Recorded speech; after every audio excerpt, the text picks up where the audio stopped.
Hello friend, हमारी आज की कहानी है सिंगल माँ, आज के युग के रिश्ते। संजना ने भरे गले से घर का दरवाज़ा खटखटाया। माँ के दरवाज़ा खोलते ही बच्चे नानी से लिपट गए। नानी नानी हम आ गए। नानी अब हमेशा आप ही के साथ रहेंगे। ना समझ थी दोनों, बहुत आसान था उनके लिए ये कहना, नानी से प्यार जताना।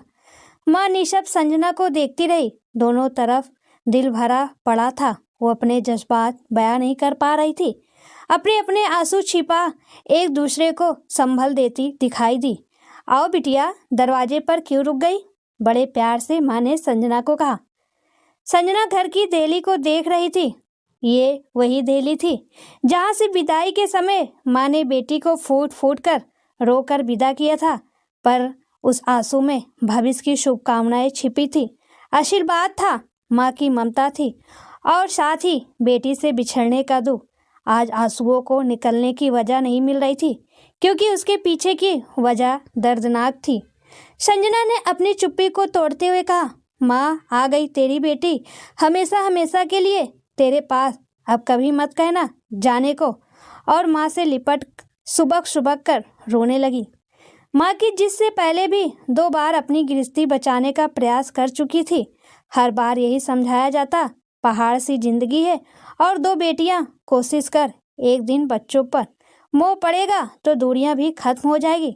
झुकना हर हालत में औरत को ही पड़ता है बिटिया। आज माँ ने वापस आने पर भरे गले से बेटी के माथे को चूमकर बिना कुछ कहे बस उसे चिपका लिया। आज उसके आलिंगन में एक सुरक्षा थी, जैसे कह रही हो, तेरी माँ है ना तेरे साथ, तू चिंता मत कर। बच्चे बहुत छोटे थे, उनके लिए नानी के घर आना एक सुखद अनुभव था। बड़ी 6 साल की थी और छोटी 3 साल की, बिल्कुल ना समझ।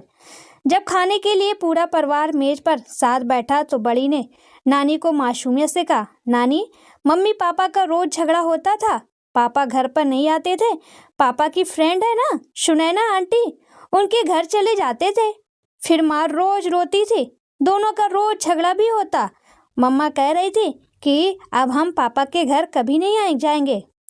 नानी बच्ची की बात सुन अपने पल्ले से कोने में आए आंसू पोंछती रही और संजना निशब्द चम्मच कटोरी में हिलाती रही, ऐसे जैसे सब बातें नजरअंदाज करना चाहती हो। दिन बीत गए। एक दिन माँ बेटी अकेली बैठी बातें कर रही थी। माँ ने कहा, आगे का क्या सोचा है, क्या करोगी संजू? आगे का क्या माँ, बस जिंदगी नए सिरे से शुरू करनी है, अपनी बच्चियों के लिए जीना है, इनकी माँ और पिता दोनों की भूमिका अदा करनी है। देखती हूँ अनुभव का पहला कदम क्या होता है। नहीं तो पहल तो मुझे करनी ही पड़ेगी। पर बेटा, जानती हूँ माँ, कोर्ट जाना पड़ेगा, तरह तरह की सवाल जवाब होंगे, पर कोई ना, जब कदम उठा ही लिया है तो बस आगे ही बढ़ना है। आप लोग हो ना मेरे सहारे के लिए, और किसी के साथ की जरूरत नहीं है मुझे। माँ बातों को कुदेरना नहीं चाहती थी, पर सब कुछ जानने की एक उत्सुकता सी थी। कौन थी वो? तू जानती थी उसे? तुझे कभी आभास भी नहीं हुआ? कभी मिली थी तू उससे? कैसे देखती है? ऐसा क्या है उसमें जो तुम में नहीं? सास ससुर को बताया? क्या कहते हैं वो लोग? और भी ना जाने क्या क्या माँ पूछे चली जा रही थी। सब बताया माँ, सब कुछ जानते हैं वो लोग, उसे और उन दोनों के अफेयर के बारे में भी। उसके बावजूद भी उन्होंने मेरी शादी कर दी इन्हीं के साथ। कॉलेज में स्टाफ में है। बहुत कोशिश की रोकने की, एक ही साथ जॉब करते हैं, हर समय साथ तो नहीं जाऊंगी ना, कोई खास नहीं दिखती। मिलवाया था इन्होंने, घर आई थी कीमती सा गिफ्ट लेकर। उसी समय महसूस किया इनका सारा ध्यान उसी पर था। जाने के बाद पूछा कौन थी वो? बड़े आराम से बताया, मेरे साथ स्टाफ में है। उसके बाद जब भी मुझसे मिलती बड़ा प्रेम दर्शाती, पर जब भी हमारे बीच में आती अभिनव का स्वभाव ही अलग होता। कभी किसी स्टाफ पार्टी में जाते और वह मिल जाती तो अभिनव कहते, अकेली कैसे जाएगी, चलो उसको छोड़ते चलते हैं। कई बार मुझे उनकी समीपता का एहसास हुआ। मैंने उनसे बात शेयर की तो बोले, तुम्हें वहम हुआ है, ऐसा कुछ नहीं है, दिमाग में उल्टी बातें मत लाओ। इनके स्टाफ में एक भैया भाभी से मेरी काफ़ी समीपता हो गई थी। एक दिन उन्होंने मुझसे प्रश्न किया, अभिनव के साथ कुछ ज़्यादा ही मित्रता है सुनैना की, तुम्हें बुरा नहीं लगता? मैंने कहा, नहीं, वो अच्छे दोस्त हैं, उनकी परेशानी देख बस मदद के लिए चले जाते हैं। जानते हैं ये कि मैं उनसे बहुत मोहब्बत करती हूँ। मेरे कहने के बाद उन्होंने मुझे समझाने की बहुत कोशिश की। मैं समझ रही थी वो मुझे टटोलने की कोशिश कर रहे हैं या फिर आगाह करने की। धीरे धीरे मैं भैया भाभी से इतना घुल मिल गई कि हर परेशानी शेयर करने लगी। मुझे पता चला कि अभिनव रोज उसे ऑफिस से छोड़ने जाते हैं। एक दिन अभिनव से खूब बहस, आप उसे छोड़ने क्यों जाते हैं? घर बीच में पड़ता है तो क्या आप ही का ठेका है उसे छोड़ने का? मुझे आपका उसके साथ उठना बैठना बिल्कुल पसंद नहीं है। लोग क्या कहते होंगे? अभिनव पर तो जैसे उसका जादू सा था। विश्वास दिलाते, लोगों की परवाह मत करो, उसका घर बीच रास्ते में पड़ता है तो किसी की मदद करने में क्या फर्क पड़ता है? लोगों का क्या है, वो तो कुछ भी कहते हैं। मुझे जिंदगी तो तुम्हारे साथ बितानी है, तुम्हें विश्वास होना चाहिए। और एक दिन तो उन्होंने हद ही कर दी। ऑफिस की कोई पार्टी थी जिसमें हम सभी गए हुए थे। अचानक मौसम खराब हो गया, रात का समय था। इन्होंने मुझे किसी और के साथ ड्रॉप किया और खुद उसे छोड़ने उसके घर चले गए। मौसम खराब होने की वजह से पूरी रात वहीं बिताई। मैं रात भर बेचैन थी, किससे पता करूं, किससे फ़ोन मिलाऊं, उन्हें घर कैसे बुलाऊं। दोनों का फ़ोन बंद आ रहा था। क्या करूं, बस यही सोचती रही। मन अंदर से घुट रहा था। अपने पति से, अपने आप से घृणा हो रही थी। दिल की धड़कन थमने का नाम ही नहीं ले रही थी।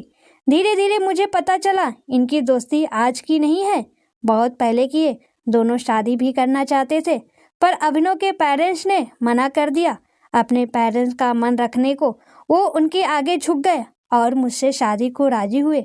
और देखो ना माँ, सब ने मिलकर मेरी जिंदगी बर्बाद कर दी। ऐसा नहीं है माँ कि मैंने ठंडे दिमाग से बात नहीं की। मैंने तो यहाँ तक कहा कि आप उसके साथ रहना चाहते हैं तो मैं बीच से हट जाती हूँ, पर दोनों ने मुझे विश्वास दिलाया कि ऐसा कुछ नहीं है। इस बीच मेरी बिटिया हो गई। व्यस्तता में समय बीतता गया, मेरा मन भी डाइवर्ट हो गया। 2 साल के अंतर से दूसरी बिटिया हुई। अभिनव बच्चों को बहुत प्यार करते थे, लेकिन पता चला कि वहाँ आना जाना आज भी वैसा ही है। तो खूब झगड़ा हुआ। समझाने की बहुत कोशिश की, पर धीरे धीरे हालात इतने बिगड़ने लगे कि अभिनव शरेआम कहते, तुम्हें कोई दुख देता हूँ या बच्चों को खुश नहीं रखता। और एक दिन तो यहाँ तक कह दिया कि मैं उसे छोड़ नहीं सकता, मेरी खुशी के लिए उसे स्वीकार कर लो। यकीन मानो, उसके आने के बाद भी मेरा प्यार तुम्हारे लिए कभी कम नहीं होगा। अभिनव के मुंह से सच्चाई सुन मेरा मन नियंत्रण में नहीं था। सास ससुर भी मुझे ही दोष देते, कहते हमें तो सालों से पता था, सोचा था बहू आएगी सब ठीक हो जाएगा, पर तुमने इतने भी गुण नहीं है जो अपने पति को गलत करने से रोक पाती। अब सब्र की अति हो चुकी थी माँ। इतने खुलेपन के बाद अब अभिनव को उसके घर जाने के लिए मेरी अनुमति, मेरे मन की और यहाँ तक कि लोगों की परवाह भी नहीं थी। जब मेरे विरोध करने पर भी वो नहीं माने तो समझ नहीं आ रहा था क्या करूं। और एक दिन मैं उनके ऑफिस चली गई, उनके स्टाफ से मिलने। सभी को आश्चर्य था, इतनी गुणवान बीवी के होते हुए अभिनव को उसमें क्या दिखाई दिया। पर माँ, अभिनव की आंखों में तो उसके अलावा कोई और मूरत ही नहीं थी। वो मुझसे जब भी मिलती बहुत मीठा मिलती, विश्वास दिलाती कि हमारी दोस्ती को गलत मत समझो, वो तो बस मेरी मदद कर देते हैं। अकेली हूँ, हर किसी पर एकदम से विश्वास नहीं कर सकती। और देखो ना, तुम तो इतनी प्यारी हो, तुम्हें छोड़ वो किसी और के पास क्यों जाएंगे? दुनिया की छोड़ो, उनका काम तो बातें बनाना है। तुम्हें अपने प्यार और पति पर विश्वास होना चाहिए। और मैं हर बार उसकी इतनी बड़ी बड़ी बातें सुन अपना मन साफ कर आती, उल्टा अपनी सोच पर ग्लानि से भर आती। हालांकि हम दोनों के बीच जब भी वो होती तो मुझे असहज महसूस होता था। ऐसा नहीं है माँ कि मैं सब कुछ छोड़ यूं ही चली आई। मैंने अपनी गृहस्थी बचाने के लिए हर संभव प्रयास किए। सुबह का भूला अगर शाम घर आ जाए तो उसे भूला नहीं कहते। ससुर जी के इन शब्दों के आगे भी झुक कर देखा। इतना परेशान हो चुकी थी कि अभिनव की गलतियां भी भूलने को तैयार थी। अपने पति को, अपने प्यार को, अपनी बेटियों के पिता को अपने ही आंखों के आगे किसी और का होते देखना कितना भयानक होगा माँ। मैं बिल्कुल लाचार हो गई थी। कैसे दिन बीते मैं ही जानती थी। जब अपने पति से अपने प्यार का, अपने बच्चे का वास्ता देकर गिड़गिड़ाती थी। बाहर वाले सभी मेरे साथ में थे, क्या पड़ोस और क्या स्टाफ, पर सब पीछे से। अभिनव के सामने कोई उससे दुश्मनी क्यों लेगा? पीछे कहते, मूर्ख आदमी, इतनी अच्छी गृहस्थी है, इतनी पढ़ी लिखी लड़की है, इतनी प्यारी 2 बेटियां, पर किसी की बुद्धि भ्रष्ट हो जाए तो क्या किया जाए? सब मुझसे सहमत थे। कोई ऐसा नहीं था जो मेरे लिए खड़ा हो सकता था। सातवाना के शब्द और राय के अलावा कभी किसी से कोई और सहयोग नहीं मिला। उस घर में रहना दुर्भर हो गया था। जब बातें सबके सामने आ ही गई थी तो वो खुलेआम उसको घर में साथ रखने को तैयार हो गए थे। मेरी कमी तो खलती ही नहीं थी, क्योंकि वो तो वहाँ पूरी हो जाती थी। जब स्थिति बर्दाश्त के बाहर हुई तो घर छोड़ने से पहले ये प्रश्न भी दिमाग में नहीं आया कि लोग क्या कहेंगे। बहुत हिम्मत जुटाई माँ मैंने उस घर को छोड़ने के लिए। मैंने मन से उन्हें प्यार किया था। सब कुछ बहुत कठिन था मेरे लिए। अपने ही प्यार को, अपने घर को अपने ही आंखों के आगे बर्बाद होते देखना। माँ ने संजना के हाथ में हाथ रख दिया। दोनों रो रही थी। माँ के हाथ में इतना प्रेम था जैसे समझ गई हो कितनी मानसिक पीड़ा से गुजरी है मेरी बेटी। दोनों बिल्कुल चुप थे। आज जज्बातों को बयां करने के लिए शब्दों की जरूरत नहीं थी। आगे क्या करोगी? माँ ने कहा, तलाक दो उसे और नए सिरे से अपने जीवन को आगे बढ़ाओ। अकेली नहीं हो तुम, हम सब तुम्हारे साथ हैं। संजना ने लंबी सांस भर आंसू पोंछे और आत्मविश्वास के साथ बोली, नहीं माँ, मैं अपनी बच्चियों की जिम्मेदारी खुद उठाऊंगी। यह सच है, मुड़कर कभी पीछे नहीं देखूंगी। पर तलाक, वो मैं उसे कभी नहीं दूंगी। जिस आदमी ने मेरे विश्वास को छला, मेरे प्यार का गला घोट कर रख दिया, मेरी बच्चियों का बचपन बर्बाद कर दिया, उनके सिर पर से पिता का साया छीन लिया, उस आदमी को मैं इतनी आसानी से माफ़ नहीं करूंगी। जानती हूँ वो बड़े आराम से तलाक दे देंगे और उसके बाद खुलेआम उससे शादी भी कर लेंगे, पर उनकी इतनी बड़ी गलती की सज़ा यह तो नहीं। उन्हें कैसे महसूस होगा कि उन्होंने गलती की? जब मैं उन्हें इतनी आसानी से माफ़ कर दूंगी, क्या पता कल किसी और के लिए सुनैना के साथ भी वो यही करें। मैं उन्हें कभी तलाक नहीं दूंगी। मैं केस लड़ूंगी और बच्चों की जिम्मेदारी का एहसास उन्हें जीवन भर कराऊंगी। ऐसा नहीं है माँ कि मैं सिर्फ बदला लेना चाहती हूँ और ऐसा कर अपने जीवन बर्बाद कर रही हूँ। दोबारा नए सिरे से जीवन की शुरुआत करना इतना आसान नहीं होता। मेरे लिए तो बिल्कुल नहीं होगा, क्योंकि मैंने सच्चे मन से प्यार किया था। मैं उनके अलावा कभी किसी और से जुड़ने की सोच भी नहीं सकती। ये सोचकर जीवन बिता दूंगी कि अभिनव की 2 निशानियां मेरे पास है और वो दोनों ही मेरी दुनिया है। तुम दोगी ना माँ मेरा साथ? आप, पापा और भाई तो मेरी ताकत हो। एक निर्णय मेरी जिंदगी का आप लोगों ने लिया था, अच्छा लड़का देख अभिनव से शादी की। आज निर्णय मुझे लेने दो माँ और मेरी ताकत बनो। पीछे से पिता ने उसके कंधे पे हाथ रखकर संभल देते हुए कहा, ये भी कोई कहने की बात है? तू जो निर्णय लेगी हम तेरे साथ हैं। सही बात है, जब तक अगला अपनी गलती पर पछतावा नहीं करता तब तक उसे महसूस कराना ही होगा। संजना ने अभिनव पर केस किया। कुछ समय बाद बच्चों के मेंटेनेंस का खर्चा कोर्ट द्वारा उसे मिलने लगा।